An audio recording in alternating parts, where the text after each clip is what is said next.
And we have to get people to understand that Juneteenth's not a black thing, and it's not a Texas thing. It's freedom for everybody. Freedom for everybody. In fact, I'm advocating that we celebrate it from the 19th of June to the 4th of July. Hey, y'all. I'm Lalanii Wilson-Jones, a Texas mogul with businesses throughout the state of Texas. And this is the show where we're spilling the tea on the bosses that I know. It's time for Big Texas Bossin with Lalanii Wilson-Jones. Spilling the tea on Bossin Up. Welcome back to Season 3. The next guest that I'm about to bring on is phenomenal and lets you know to never give up on your dreams, no matter how small they are or no matter how big they are. When I was younger, I used to attend a lot of Juneteenth celebrations every year. I look forward to the holiday. Even though I wasn't a native of Texas, meaning born here, I had definitely been here long enough to participate in the holiday and celebrate all of the things that it would mean. So we would get huge barbecues. I remember one time my mother had a whole cow killed, is what it felt like, and had that grilled up and barbecued for us. And we just celebrated thinking about our ancestors and thinking about the things that had come before us, realizing, yes, we've come a long way, but we've got a long way to go. Over the years, as the holiday kind of faded out with COVID and did different things, certain people never lost their fight or their valor for the holiday. They fought for it so hard, it became a national holiday, something that I never thought I would see, certainly in my lifetime. And I'm so honored to have the next guest on because I know what the struggle means. I've lived the celebrations, and I also know how far we have to go as a people. Today, I have the distinct honor and privilege of hosting Miss Opal Lee. Miss Opal Lee, thank you for joining us. Hello, Big Texas Bossin. I'm Opal Lee, and I'm known as the Grandmother of Juneteenth. Now, I'm known for a lot of other stuff, too, but I thought I'd tell you that. Okay. Well, I would love to talk to you today on the show about all of the work that you put in and how you got there to be known as the grandmother. But not only are you the grandmother, you've done some pretty big things in some big places. So let's talk about that, talk about the importance to you, and talk about what you expect from that. So tell us about your journey, please, Miss Lee. I tell you, I'd have to go way back to the grandparents that I had who lived in Texarkana, Arkansas. They came from Cotton Valley, Louisiana, because my grandfather had acquired 40 acres of land in Texarkana and 40 acres of land in Longman. This is in Arkansas. And he couldn't afford hands. So he and my grandma had 19 children. Wow. 3 sets of twins. Wow. My mom wasn't a twin, but she and a brother closest to her were both born in April, and everybody thought they were twins. My grandfather was short, stocky, jovial, but when he said something, everybody listened. And he was strict. If you had chores and things to do, you better get them done. Nothing was wasted. In fact, I'd like to say he recorded a pig squeal. But he'd bring people to my grandma and tell her, Nancy, find some clothing for him, or find him some food, or find him a place to sleep. And when my mom married and moved away to Marshall, Texas, he'd send somebody to her and tell her, Gonna look after them till they can get on their feet. Wow. So it's sort of in my DNA. You gotta help people. And my mom was so proud because I finished high school at 16 and she was gonna send me back to Marshall because we'd moved to Fort Worth to go to Wiley College. Okay. But I got married. Oh, she was so disappointed. She wouldn't even go to the wedding at our church. And it took me 4 years and 4 babies to realize I was going to have to raise my husband too. So I cut my losses and went home to my mother with these 4 babies and had nerve enough to say,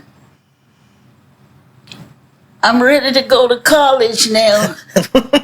And she says, I've got no money to send you to nobody's college. She says, I'll keep your children. I don't know how many jobs I worked to get the money to go to college. Guess what I did? What did you do? I spent it. I bought those children a television so she wouldn't have to run all over the neighborhood looking for them. And I went to that school without a dime. Wow. They put me to work in the college bookstore. Now, I hadn't quit the job I had in Fort Worth because I didn't know what they were going to say or do. Right. My mom kept the job during the week. I'd come on weekends. My mom collected the paycheck. Right. The work got done. Nobody knew the difference. Right. Wonderful. I got through college 3.5 years. I couldn't stay 4 years. And so I came home and got a teaching job that paid $2,000 a year. Wow. I couldn't feed 4 children on $2,000 a year. I got another job. I clocked in at school at 8 and out at 3. There'd be a car waiting for me. I'd clock in at 4 at what's now Conveyor. And I'd clock out at 12. I'd still been working like that, but they laid a lot of people off. Well, I raised 4 children. I went to some colleges and universities.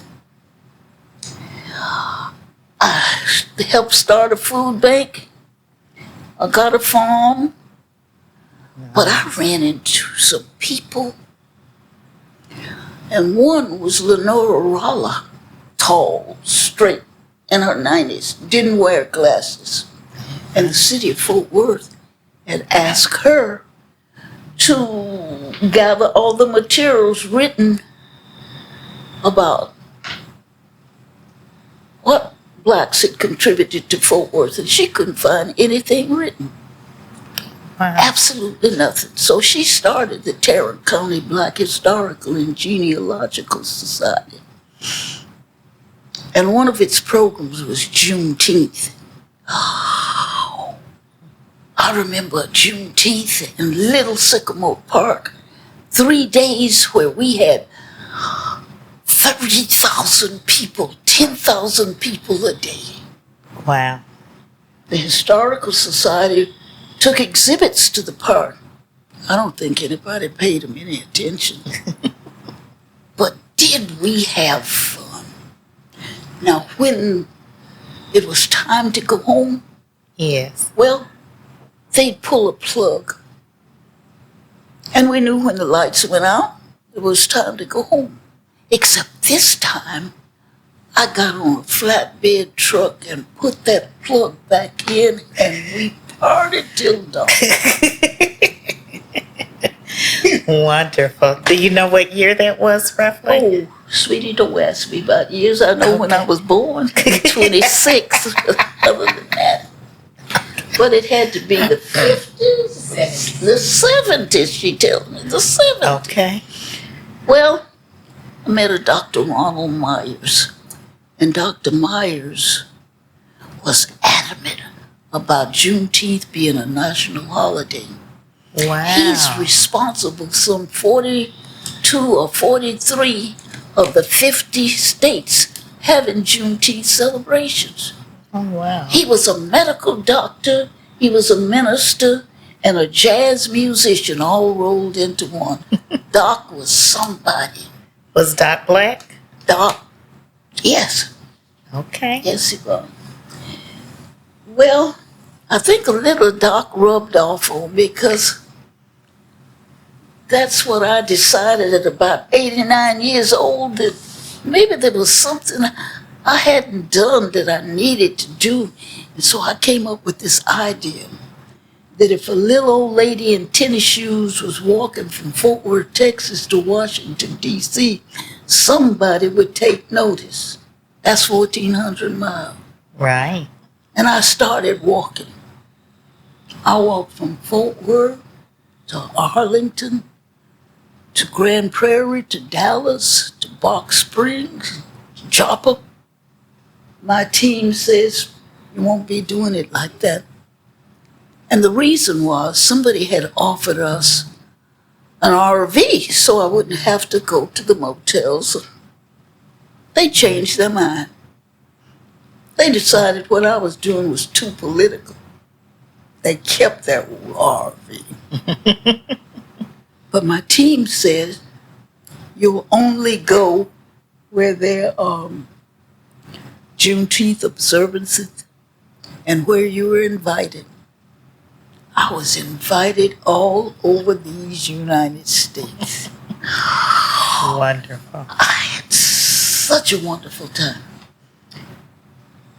A Shreveport, Texarkana, Little Rock. I went to Denver, Colorado Springs, St. Louis. I went to Atlanta, Chicago, the Carolinas. I was all over the place. So if I left Fort Worth January 2016, I actually got to Washington. No, I left September 2016. I got to Washington January 2017. Wow. We had asked President Obama to walk with us from the Frederick Douglass House to the Capitol, but he was in Chicago, and I didn't get what I wanted. But do you know what? We took 1,500,000 signatures to Congress. Oh, wow. And we were prepared to take that many more when we got the call to go to the White House because President Biden was going to sign the law to make Juneteenth a national holiday. Oh, I tell you, I was so humble.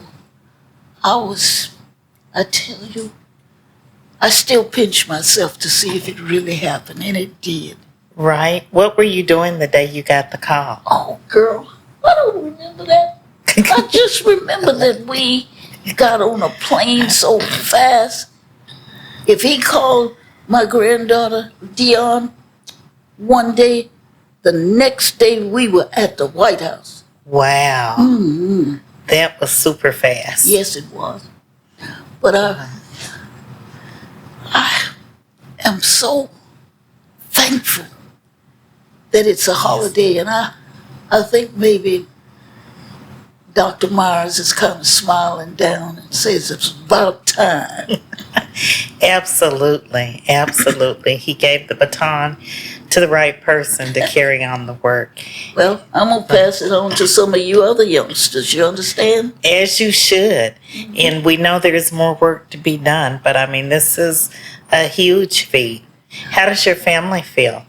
Well, they know that I get into things, so this is just one more something I've done. One more something you've done.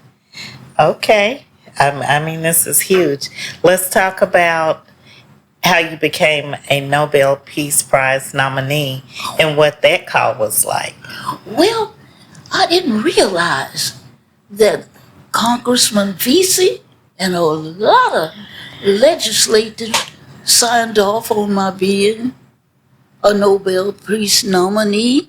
And then there was TCU and I'm forgetting how many others, but there were several in Fort Worth that signed off for me to be a nominee. And, I was awed. I couldn't believe it. Right. And when we were up at 4 o'clock in the morning to see who actually won the prize. Yes. And gentleman in Ukraine, because there was this war that's on, and he'd done so much for the people there, and he won the prize. I wasn't too unhappy about it. I'm gonna try again. It was an honor to be in that category. Yes, it really was. Right. Wow, Martin King Yes. has been nominated. Oh, so many others. Right. And to have Opal Lee, your name, up there with the nominees. I tell you, the Lord's been really good to me here.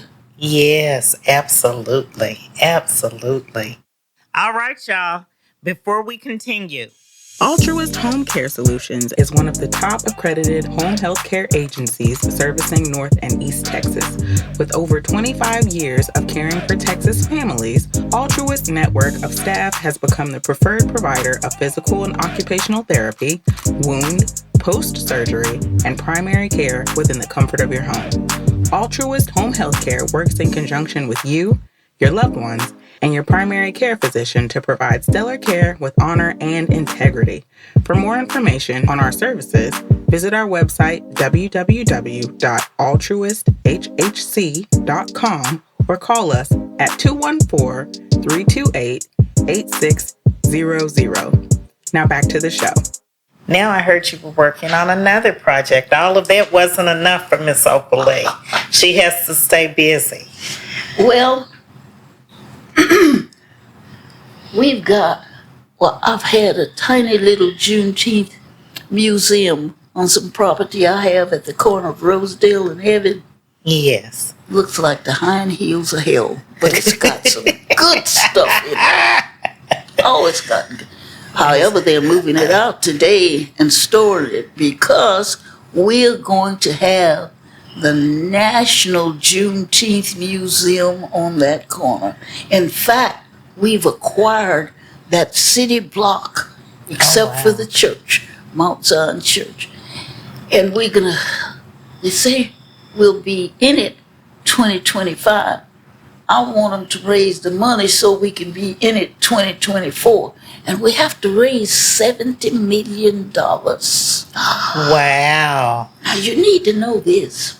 When I was at the White House, yes, President Biden gave me a check for $6.19. How about that? June 19th. So, I'm telling people all over, I'll take your $6.19 check, I'll take your $60.19, your $600.19, any one of them. I'll take any check you give me. absolutely.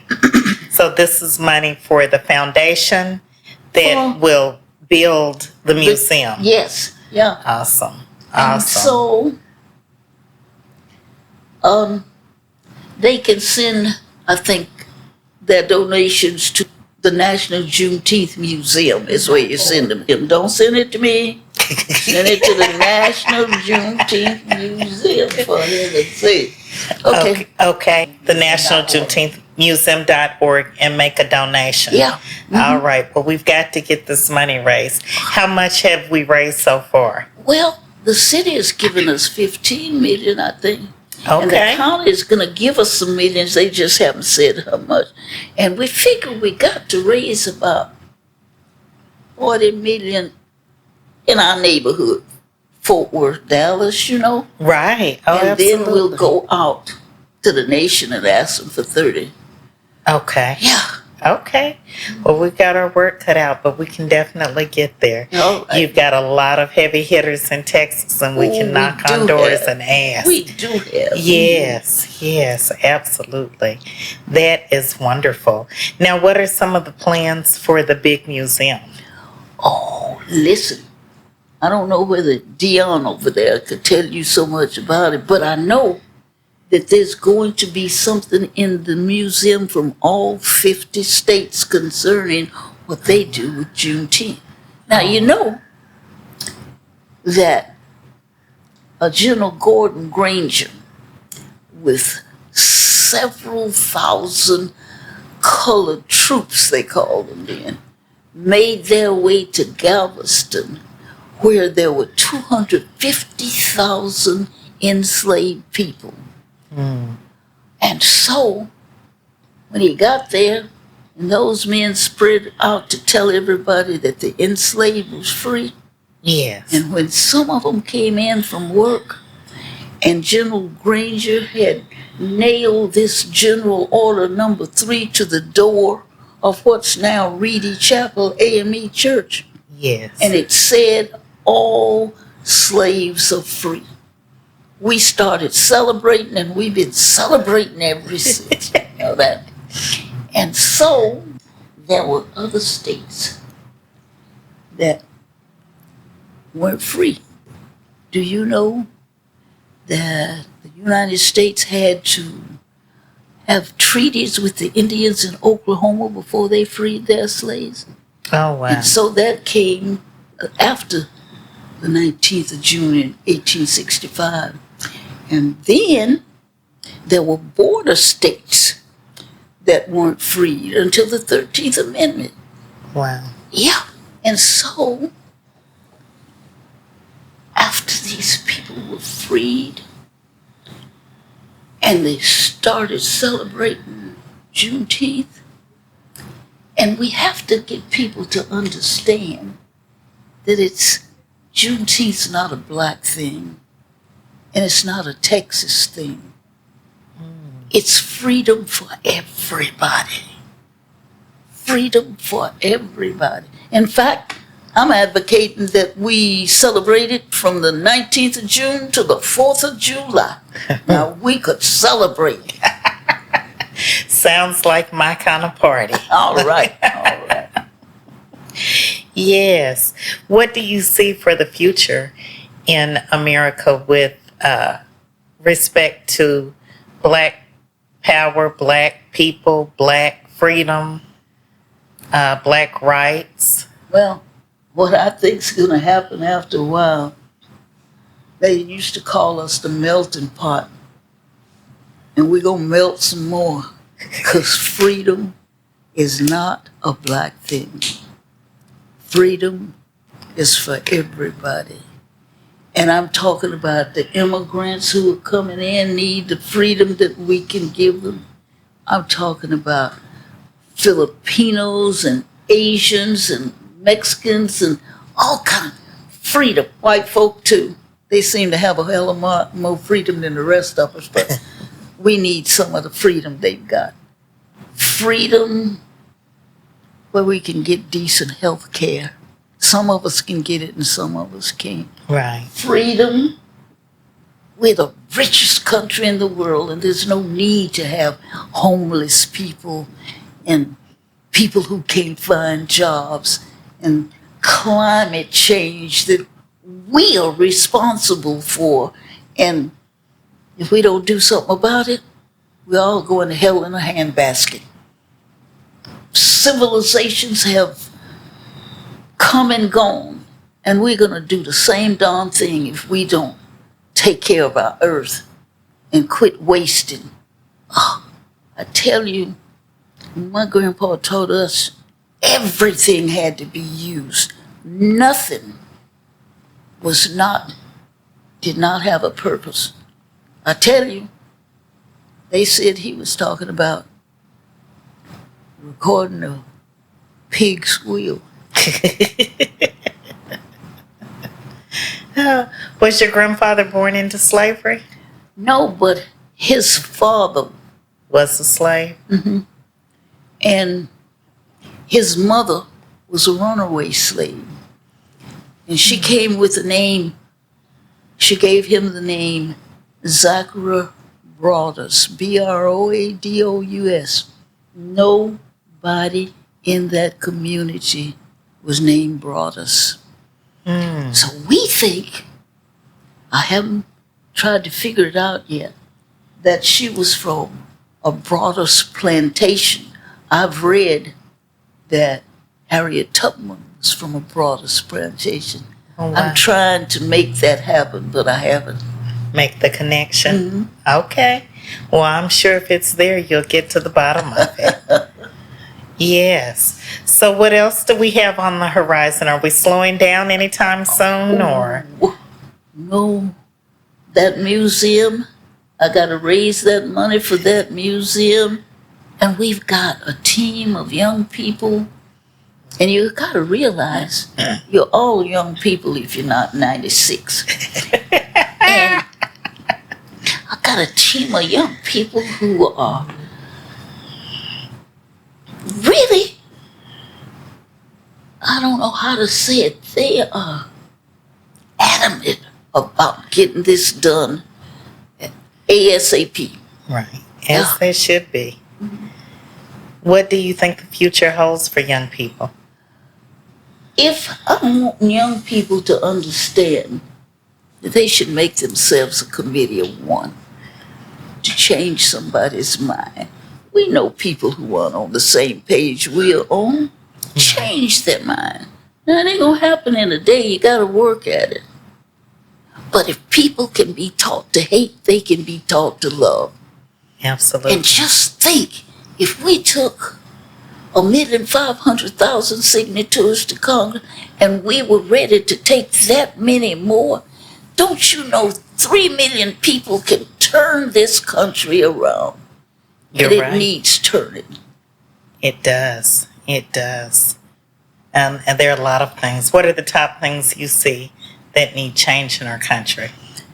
We have got to get people out to vote. We've got to change what's been happening to us. Oh. And so, I'm encouraging everybody I know. And besides that, I've got some fellows that I am paying to put circulars in the doors that tell people how important it is for us to vote, where they can go to the polling places. I don't know whether they don't listen to the radio or they don't know, but I'm on top of it. I got 2 precincts. One, I'm the precinct chair. The other, I used to be the precinct chair. There are 1,000 people registered in that sliver, you know, Right. from 121 to where Riverside Drive and Sylvania meet. 1,000 people who are registered to vote. And I'm going to see that most of them get to the polls. I don't know how I'm going to do it, but I just know if we don't vote, we don't have anything to complain about. It's Right. left up to us. We can't wait on somebody else to do what we can do. Absolutely. So that's my job until after the November election. And after that, oh girl, I'm not sure which direction I'm going. Well, I know whatever it is, the world is up for a treat. You are a jewel in a gem, and I'm so glad that you came out of Fort Worth, Texas to create a national holiday. That's amazing. I never thought I'd see another national federal holiday after Martin Luther King Day. And So- we must remember Dr. King and all the work he did, and Rosa Parks and all the Malcolm X and Sojourner Truth and all these people who gave their lives, and people like the Quakers who risked limb and family to take the people at the Underground Railroad, how they helped people to escape. I tell you, there's so much that we have to be thankful for, and so much that still needs to be done. So I'm going to keep on walking, keep on talking. Thank you. What do you want to leave as a lasting impression on our listeners? What would you want them to know? We're going to walk, like I say, and we're asking people to join us when we have the walk. Have their walk the same time we have ours. California, those people have to get up at 6 o'clock in the morning to walk when we do. And Philadelphia and places like that, that's a different time zone. But we can all do it together. Togetherness is what I'm trying to get over to people. And not just black folk. I'm telling everybody. Freedom's for everybody. And I can't express it enough that we must get together. Because it's the richest country in the world, we can eradicate all these things. Right. That are disparities. You're right. And when is the walk, or where do they need to stay tuned for the walk? We walk on the 19th of June in Fort Worth. And they have Juneteenth walks here in Dallas and other places. And we want them to do them simultaneously. Oh, that would be all out the park. Let's make sure our listeners know Juneteenth. FTW.com. Definitely. So walk, participate, vote, early vote when it's available so that you don't have any excuses to get to the poll. Let's make it happen. I got to tell you something else. Okay. I wrote a little book, a children's book called Juneteenth for Children. Oh. And so I want parents to get it for the kids. They can read it too. Right. For themselves. Juneteenth for Children. And you get it from therealopallee.com. Okay. Definitely. We'll have to pick that up. Okay. All right. Tell us what you want to leave with listeners. Oh, I want to leave so much with you. Vote, vote, vote. You can get the book. You could walk with us for Juneteenth. Have Juneteenth in your neighborhood. Right. You know? Oh, that's so much I want to leave with them. And realize that freedom is for everybody. Not just some black folk. Not just some white folk. Not for just a few Asians and some others. Freedom is for everybody. Right. Amen. Thank you, Opal Lee. Thank you. Thank you for everything. Thank you for having me. It was our honor and privilege to have you here on Big Texas Bossin, a true Big Texas boss. We've got a little gift for you. Ooh, I don't believe this. Oh.